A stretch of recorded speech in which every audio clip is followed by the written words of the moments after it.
Hi everyone, my name is Jada Blake, and when my sister-in-law told me she was going to have a baby, I was shocked. I even thought she was lying at first, but that was definitely not the case.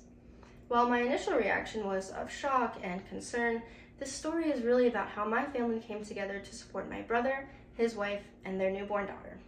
As I tell my story, I hope you think of the importance of your own family, no matter how big or small it may be. So please enjoy while I dive into the trials of living with my siblings, getting used to having a baby around, and how much closer we are now because of it. It all started in 2020 when my brother's fiance, and now his wife, moved in with my family so they wouldn't be separated during the pandemic. Some of you might be thinking this was a great idea, and some of you might be thinking this was a terrible idea. We've all heard horror stories about in-laws, but luckily the six of us got along. About a year later is when she told us the news. After she told us she was pregnant and the shock wore off, we eagerly waited and prepared for the baby to finally come. Once the baby was born, we knew it wasn't going to be an easy adjustment for anybody. My sister-in-law struggled with postpartum depression, which made everything a lot more difficult. Being a first-time parent is already hard, but putting that on top of it is not an easy challenge. We had many restless days and sleepless nights because my niece never slept good during the night or during her naps. Eventually, though, with time and everyone helping as much as they could, things started to get easier. Everyone on my side of the family tried to provide as much support as possible, and even my sister-in-law's family would fly down from Missouri every few months to visit and help out.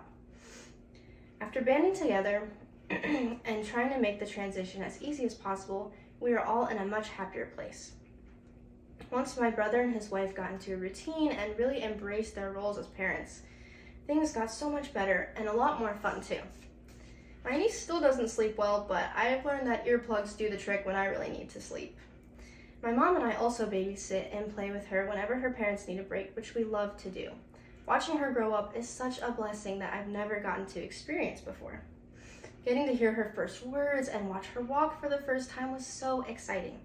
Every day is a new opportunity to see her learn and grow, and I wouldn't trade this time for anything. Despite the trials that we've faced, all of our bonds are much stronger than they were before. Sometimes life surprises you, and sometimes that surprise turns out to be something amazing. I hope you all enjoyed this story of my niece being born and how that affected my family. I took you through the beginning when my sister-in-law moved in, to the news of her pregnancy, and finally, the baby coming into the world and changing our lives for the better. I now want to leave you with a quote by Lisa Weed. She said, Being a family means you are a part of something wonderful. It means you will love and be loved for the rest of your life. Thank you.